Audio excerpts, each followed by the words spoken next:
ठीक है sir, start.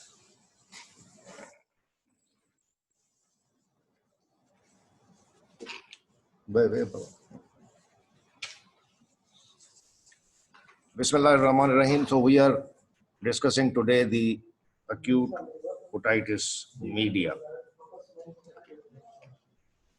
Now, starting with the definition of the acute otitis media. Now, this definition is already in this line. Acute otitis means inflammation of the otic capsule. Media means middle ear.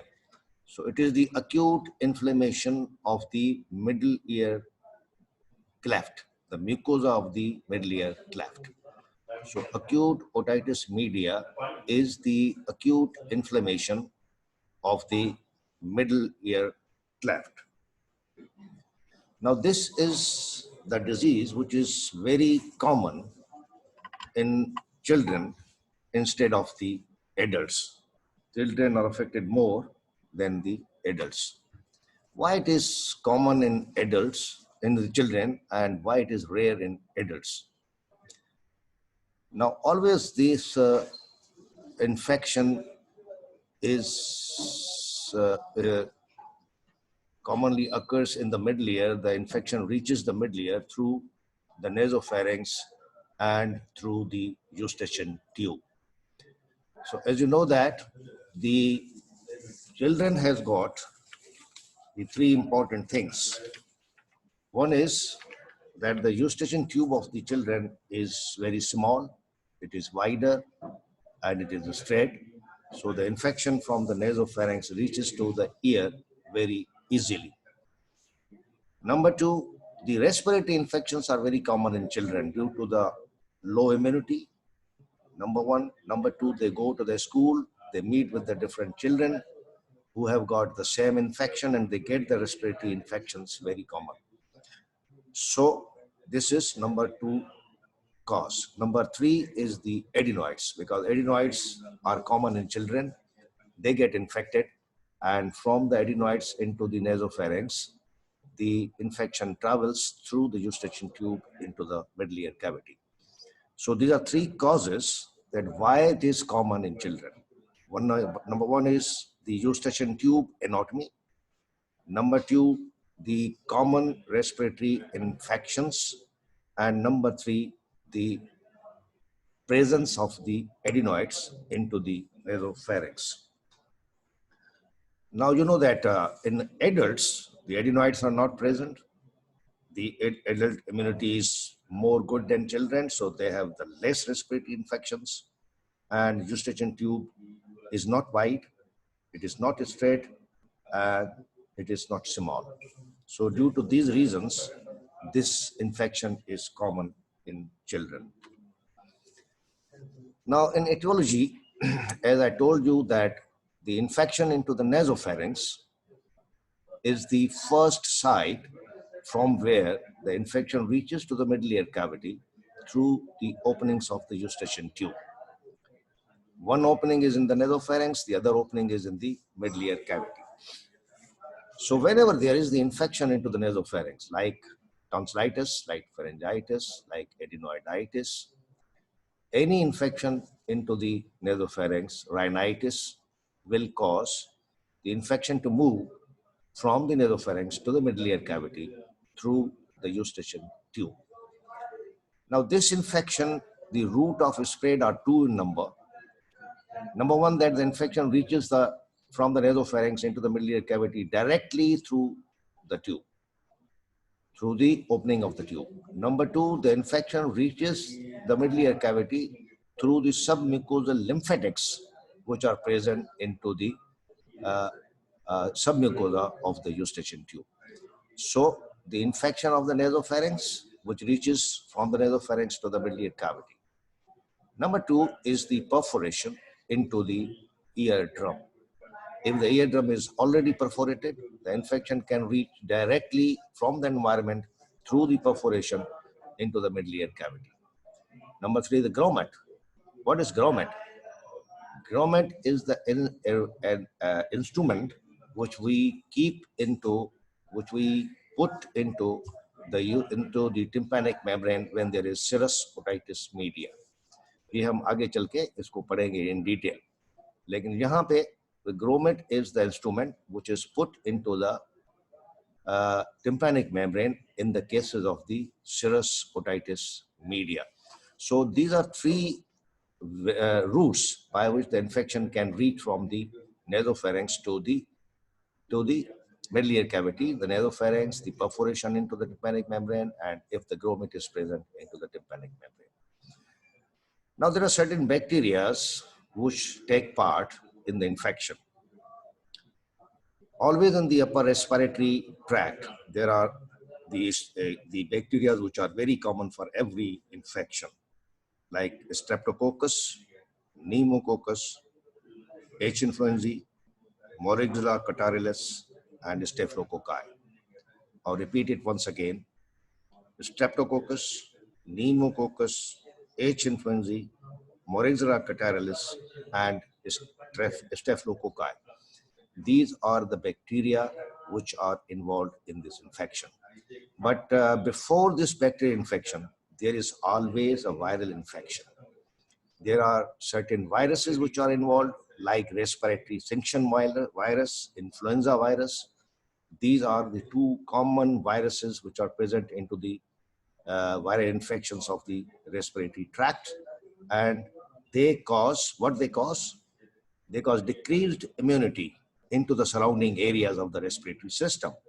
And when the immunity is decreased, the bacteria will attack more easily. So first of all, there is viral infection, which changes into the bacterial infection.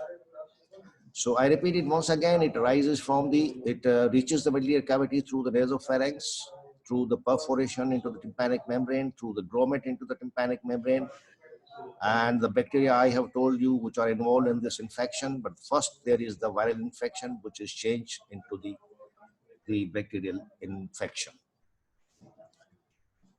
Pathologically, if we talk of the pathology, so there are certain 4 stages in which this disease process takes place. The first stage is tubotympanitis. The second is catarrhal. Third is suppurative stage. And fourth is the last one, which is resolution. Now, what is tubotympanitis? What do you think? Tubotympanitis means there is the inflammation of the mucosa of the Eustachian tube, tympanic tube. The Eustachian tube is also called a tympanic tube. So there is the inflammation of the mucosa of the Eustachian tube. Now, what is the function of the Eustachian tube? The function of the Eustachian tube is to equalize the air in between the exterior and the middle ear cavity. The pressure of the air into the nasopharynx and the pressure of the air into the middle ear cavity should be equal for the normal functioning of the middle ear cavity. If the air difference is there, the normal function of the middle ear cavity will be distorted. So what will happen if there is the inflammation? If there is inflammation, there is swelling into the Eustachian tube. And whenever there is a swelling into the Eustachian tube, there will be the Eustachian tube obstruction. क्योंकि swelling की वजह से tube बंद हो जाएगा. So whenever there is the swelling of the Eustachian tube, there will be the obstruction of the Eustachian tube. So air will not go from the nasopharynx into the middle ear cavity, which normally goes. So what happens?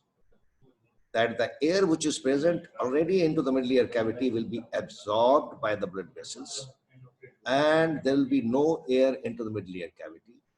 Whenever there is no air into the middle ear cavity, then what will happen? There will be the negative pressure formation into the middle ear cavity.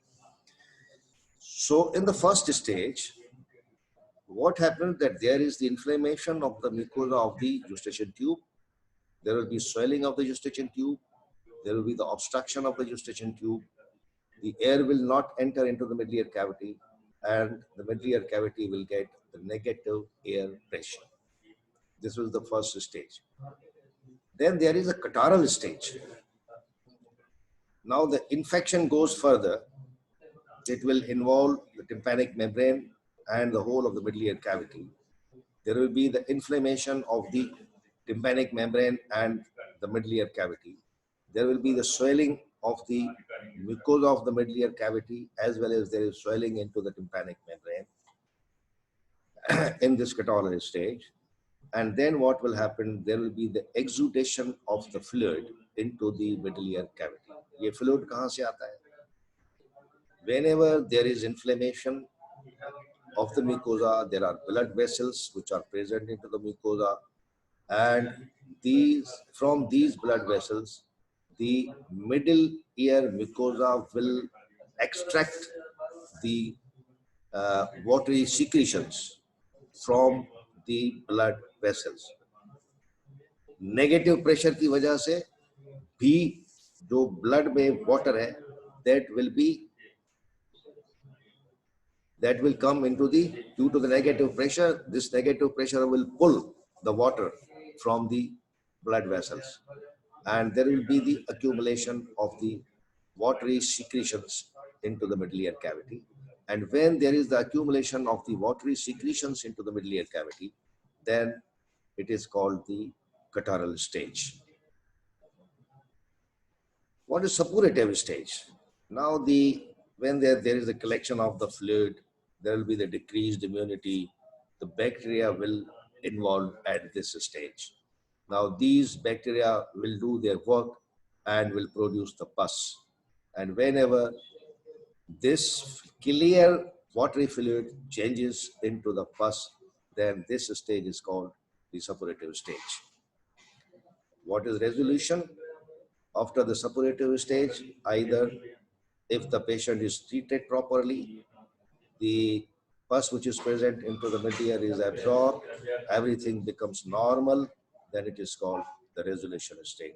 So either the patient will go into the resolution stage or it will go into the complication stage.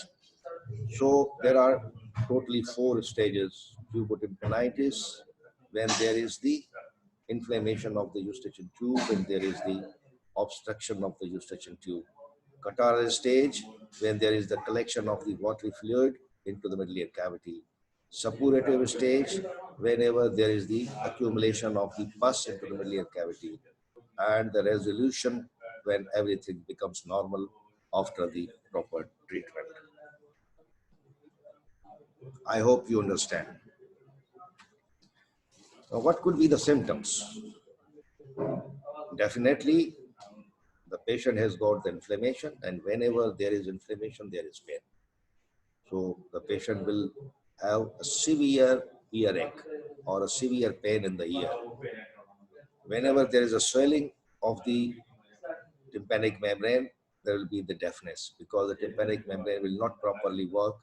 The middle ear is full with the fluid. It will not work properly. So there will be the conductive type of the deafness. Whenever there is a pus formation, it can rupture the tympanic membrane and will come into the extra-aortic canal. So there may be the discharge, pussy discharge from the ear. Definitely there is infection, so there will be the fever. Whenever there is fever, there is headache. So severe pain into the ear, the conductive type of the deafness, there will be the pussy discharge into the extra-aortic canal. If the tympanic membrane rupture is there may be the fever and there may be the headache. So these are the symptoms which are present, particularly the patient is a small child. What could be the signs? Number 1 is the congested tympanic membrane. Why it is congested? Because there is inflammation of the tympanic membrane, so it will be red and congested. Whole of the tympanic membrane is red and congested. Number 2, the retracted tympanic membrane. Why it is retracted? I told you that whenever there is the obstruction of the eustachian tube, the air cannot go into the middle ear cavity. The air will be absorbed there will be the negative pressure into the middle ear cavity. And this negative pressure will pull the tympanic membrane towards the middle ear cavity. वैसे tympanic membrane जो है वो centrally placed है. But wherever there is the negative pressure into the middle ear, it will pull the tympanic membrane towards the middle ear cavity. And this is called the retraction of the tympanic membrane. Loss of landmarks of the tympanic membrane. Whenever there is a retracted tympanic membrane or when there is a congested tympanic membrane, all the landmarks are lost. क्या landmarks होते हैं? They can ask you here that what are the landmarks which are lost. क्या होते हैं? The handle of the malleus, umbo, cone of light. ये तीन important landmarks हैं जो कि आपको नजर नहीं आएंगे. So there will be the loss of the landmarks of the tympanic membrane. Now, if there is a pus behind the tympanic membrane into the middle ear cavity, there may be the bulging of the eardrum or the tympanic membrane. And sometimes when there is due to the pressure, there is a perforation into the tympanic membrane. So when you will see the patient with the examination of the ear, you can see the congested tympanic membrane or retracted tympanic membrane, loss of landmarks, bulging of the eardrum, and the perforation of the eardrum or the tympanic membrane. So whenever there is the severe earache, there is the conductive type of the deafness, there is fever, patient is small child, and when you examine the patient, you see the congested tympanic membrane, it is 100% acute otitis media. These are the diagnostic symptoms and signs. Now here you can see that this is the whole of the tympanic membrane. You can see that this part of the tympanic membrane is severely congested. It is red in color. These are the dilated blood vessels which you can see they are running along with the handle of the malleus. So this whole of the tympanic membrane is red and congested, but this portion, it is pulled or pushed to the middle ear cavity. This is the handle of the malleus. This portion around the handle of the malleus, it is pushed towards the middle ear cavity. So when this is the first stage of the retraction. So you can see the handle of the malleus clearly. But these are the dilated blood vessels which are along the handle of the malleus, which are normally they are not present into the normal tympanic membrane. And the whole of the tympanic membrane is not red. You know that it is pearly white in color. So this whole of the tympanic membrane is red, dilated blood vessels along the handle of the malleus, and the portion of the tympanic membrane is pushed towards the middle ear cavity, and this is the retraction of the membrane. Now here the whole of the tympanic membrane is fully congested, big dilated blood vessels you can see on the tympanic membrane. This is the particular sign of the tympanitis or the inflammation of the tympanic membrane in the acute otitis media. And this is the stage when the whole of the tympanic membrane, it becomes congested. You cannot see the handle of malleus properly. You cannot see the umbo. You cannot see the cone of light. You cannot see properly the pars flaccida and pars tensa. So all these things, there is a loss of the landmarks. So when the tympanic membrane is red, there is loss of the landmarks. The patient will have intense pain. The patient will have the agony of the intense pain. इतना दर्द होता है कि समझ नहीं आती कि ये बच्चा आखिर रो क्यों रहा है. So there is a severe pain due to the congestion of the tympanic membrane. Here is again the congestion of the tympanic membrane, but this portion is yellow in color.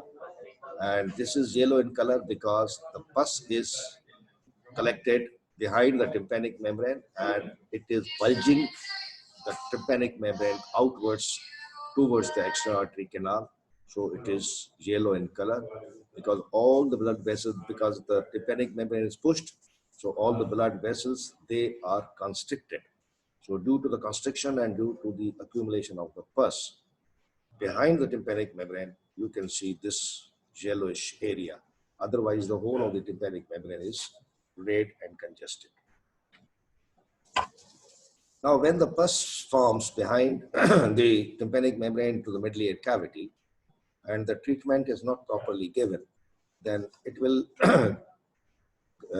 cause the pressure over the tympanic membrane, and due to the pressure, there will be the necrosis of the part of the tympanic membrane where the pressure is more, and this necrosis will give rise to the perforation of the tympanic membrane.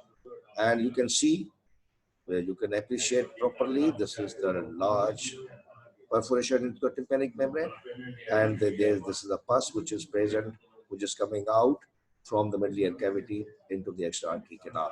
So this is the tympanic membrane with the perforation and with the pus. Now, if there is the acute otitis media and the patient comes to you with the acute otitis media, he is in agony, he has got the severe pain, he has got the red and congested tympanic membrane, then how will you treat the patient? One thing which is very important is that we will go for the symptomatic treatment first. Definitely the patient has got severe inflammation and the pain. So first of all, you will decrease the pain and inflammation. When the inflammation will be decreased, the pain will be decreased. So you give the painkillers. If the patient has got the fever, you can give the antipyretics. If the patient has got the severe inflammation and redness, you will give the anti-inflammatory drugs. So these three things are very important in the first line of therapy. And anti-inflammatory drugs, painkillers, and the drugs for the to decrease the fever with antipyretic drugs.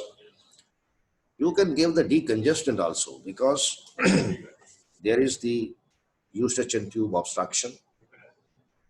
There is a retraction of the membrane. You want to, why there is obstruction? Due to the swelling and inflammation. Decongestant are very good anti-inflammatory drugs. And if you will give the decongestant, it will decongest the whole area. It will decrease the flow of the blood. When the flow of the blood will be decreased, the whole of the area will be decongested. The whole of the swelling will be decreased and the eustachian tube will become normal.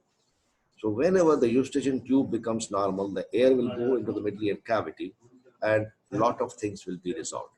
So first is the symptomatic treatment, second is the decongestant. This is also very important to give in the acute otitis media. The third thing is the antibiotic. Now what sort of the antibiotic they will prescribe in the cases of the acute otitis media? I have told you so many bacteria, but particularly Staphylococcus, and H. influenzae. These are three important bacteria which are involved in this disease. So when there is involvement of these bacteria, you will definitely prescribe the antibiotics which are sensitive to these three bacteria particularly. So antibiotic, or you can go for, if there is a pus in the extra-artery canal, you can go for the culture and sensitivity. But if the pus is not present into the extra-artery canal, then you cannot go for the culture and sensitivity. It is very difficult because the culture, there is always the culture for the pus. So whenever the pus is not present, then how can you go for the culture? Then you will go for the antibiotics, the broad spectrum antibiotics, which are sensitive to these three bacteria. If you give these three things, wait for 2-3 days to resolve the condition. If within 2-3 days the condition is not resolved, there is the pus present into the middle ear cavity, and you think that if we will not remove the pus, then this pus will cause the perforation of the tympanic membrane. Because if there is a tympanic membrane perforation due to the pus, due to the infection, it is due to the necrosis. So whenever there is a necrosis, there is no repair. So the perforation will be permanent perforation. So instead of giving a permanent perforation to the patient, it is more important that you have to remove the pus before it causes the complication. So after giving this symptomatic treatment, decongestant and antibiotic for 2-3 days, if you think that there is the bulging of the tympanic membrane, the pain is not relieving, the swelling of the tympanic membrane is not relieving, and the tympanic membrane is bulging towards the maximum so that it will burst within 1-2 days, then you will go for myringotomy. So what is the myringotomy? Myringotomy is the procedure where you give the incision into the tympanic membrane with a knife, and due to the incision, there will be the opening between the exterior and into the middle ear cavity. We can go inside the middle ear cavity, we can suck the pus out. Now, if you give the incision into the tympanic membrane and you go for the myringotomy, then you are creating a perforation with yourself into the tympanic membrane. Yes, but when you go for the myringotomy, you use the knife and you give a particular incision which will be healed, because there will be no necrosis of the tympanic membrane. Whenever there is no necrosis, there is no infection, the incision which you have given will be healed properly. So there will be no permanent perforation into the tympanic membrane. So myringotomy is to give the incision into the tympanic membrane to suck the pus out from the middle ear cavity. And when you suck the pus out from the middle ear cavity with the suction, then this process is known as the oral toilet. Oral toilet means cleaning of the middle ear cavity. So I repeat these things once again, that first of all, you will give the symptomatic treatment, decongestant and the antibiotic therapy for 2-3 days.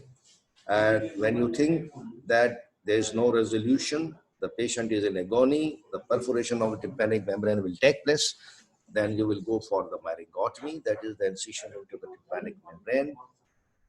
When you have given the incision into the tympanic membrane, you will suck the pus with the suction from the middle ear cavity, which is known as the oral toilet. Now, there are certain patients where there is the permanent perforation into the tympanic membrane due to the collection of the pus and due to the necrosis of the tympanic membrane due to the collection of the pus and the pressure. So when the patient comes to you with the pus into the external auditory canal and there is a perforation into the tympanic membrane, and this perforation is a permanent perforation, then you will go for the symptomatic treatment, the decongestant, antibiotic, oral toilet, and the tympanoplasty. The tympanoplasty is the procedure where we repair the tympanic membrane. So you will go for the repair of the tympanic membrane. ये आगे चल के हम पढ़ेंगे कि कैसे repair करेंगे. So the repair of the tympanic membrane is known as the tympanoplasty. And this repair of the tympanic membrane surgically is always done in all the perforations which are permanent perforations. So if the pus is not present, symptomatic treatment, decongestant, antibiotic, and myringotomy plus oral toilet.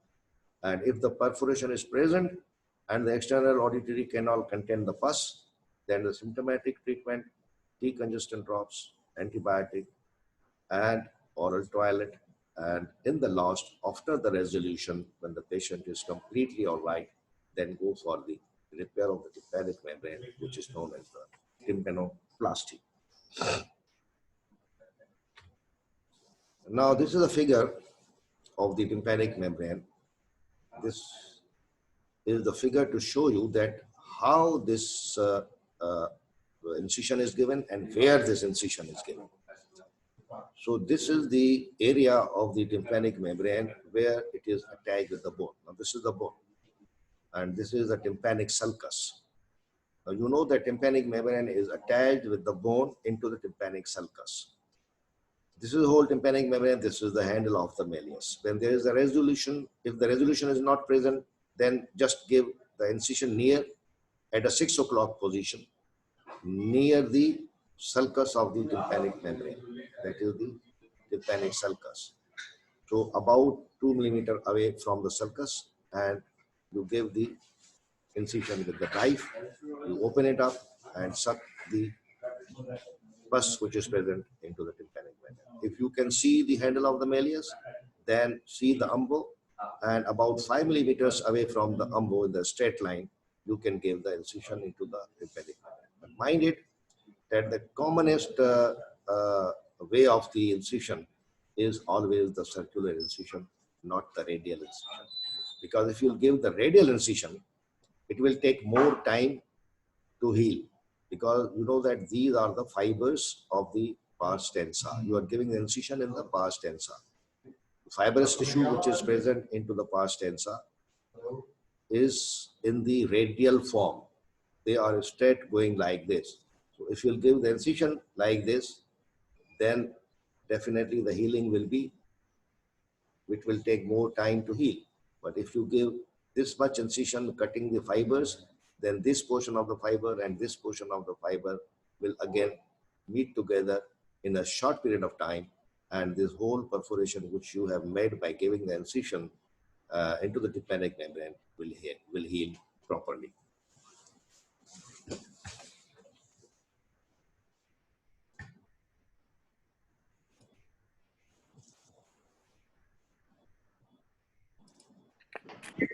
Is there any question? Sir तो ऐसा चाहिए ना कि line of cleavage से जब हम लोग cut दे रहे हैं तो हीलिंग जल्दी होनी चाहिए जी जी सर, लेकिन यहाँ पे तो हम लोग जो है वो पास टेंसा के जितने भी फाइबर्स हैं वो रेडियली हैं, तो हमें रेडियली कट देना चाहिए ना। यहाँ पे तो सर्कुलर कट से हीलिंग जल्दी हो रही है। या अगर रेडियल देखिए फाइबर सारे रेडियल जा रहे हैं ना, तो अगर हम रेडियल कट देंगे, सपोज ये 2 फाइबर्स जा रहे हैं, इसमें अगर हम यूं कट दे देते हैं तो ये भी फाइबर नॉर्मल जा रहा है, ये भी फाइबर नॉर्मल जा रहा है, तो जहाँ आपने कट दे दिया तो ये हील कैसे होगा? हीलिंग तो तब होगी ना जब फाइबर्स डैमेज हो। अगर फाइबर्स ही डैमेज नहीं होंगे तो हीलिंग किस चीज की होगी? ठीक है, तो अगर दोनों फाइबर्स के बीच में आपने कट दे दिया, या सपोज करें फाइबर्स के ऊपर भी कट दे दिया, तो भी हीलिंग जो है वो इट विल टेक टाइम। तो अगर आप सर्कुलर हीलिंग देते हैं तो इसमें चांसेस हैं कि आपको कम टाइम लगे हीलिंग में, ज्यादा से ज्यादा 2 या 3 दिन में ये हील हो जाता है। लेकिन अगर आप रेडियल इंसिशन देंगे तो it will take about 1 year to heal. तो 1 साल अगर बच्चा जो है वो परफोरेशन के साथ रहेगा तो बार बार इन्फेक्शन होंगे, इस वजह से जो है वो हील तो हो जाएगा लेकिन इट विल टेक टाइम, 1 साल लगेगा। अब 1 साल परफोरेशन रहेगी तो फिर क्या बनेगा? परफोरेशन अगर रहेगी तो क्या बनेगा बताएं? रिपीटेड इन्फेक्शन होगा। तो रिपीटेड इन्फेक्शन अगर होगा तो बार बार इन्फेक्शन होने की वजह से पेशेंट की हेयरिंग कम हो जाएगी, हेयरिंग लॉस होगा। इस वजह से जो है वो रेडियल इंसिशन नहीं देते, सर्कुलर इंसिशन देते हैं। Any other question? सर आपने शुरू वाली स्लाइड्स में एटियोलॉजी में ग्रोमेट एक टर्म यूज किया था, जी जी, उसे तो प्लीज एक्सप्लेन कीजिएगा। ये बाद में एक्सप्लेन करूंगा। ग्रोमेट एक इंस्ट्रूमेंट है जो सिरस ओटाइटिस मीडिया में हम टिम्पैनिक मेम्ब्रेन में डालते हैं। सिरस ओटाइटिस मीडिया भी एक किस्म का जो है वो इन्फेक्शन है जिसमें वाटरी फ्लूइड जो है वो मिडिल ईयर कैविटी में जमा होती है। इसी तरह से हम इंसिशन देके वो वाटरी फ्लूइड निकालते हैं, लेकिन वो बार बार चूंकि जमा होती है तो इस वजह से एक इंस्ट्रूमेंट डाल देते हैं और उसी में से जो है वो हम सक्शन करते रहते हैं वाटरी फ्लूइड की। That instrument is known as the grommet.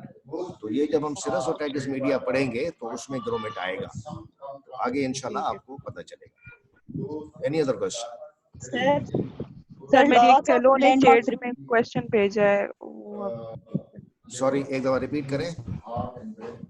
Sir chat में मेरी एक फेलो ने एक क्वेश्चन भेजा है। ठीक है, अभी चैट को सर लास्ट लैंडमार्क रिपीट कीजिए। किस चीज के?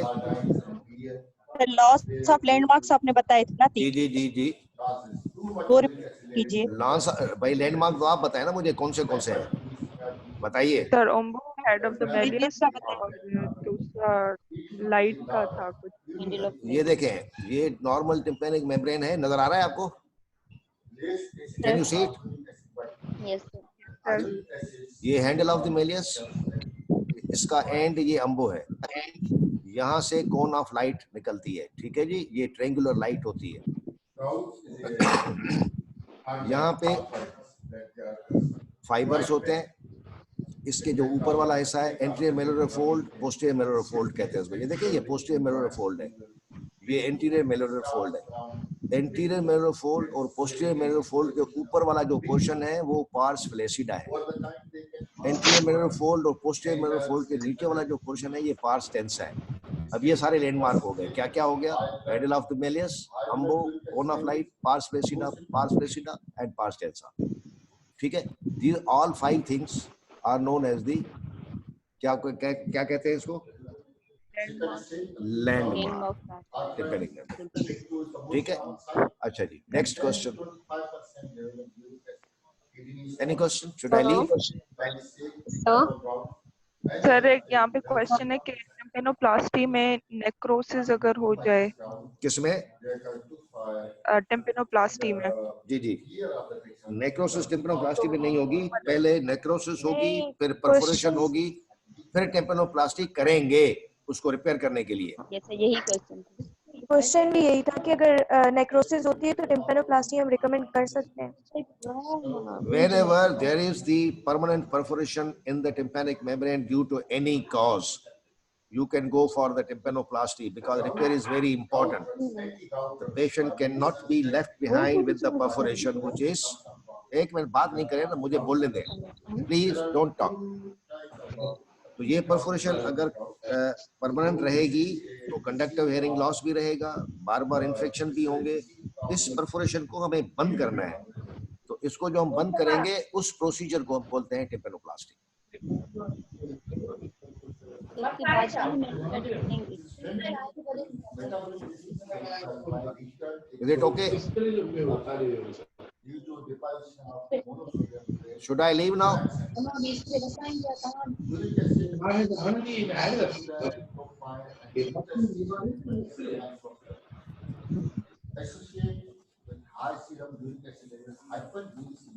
Adalia.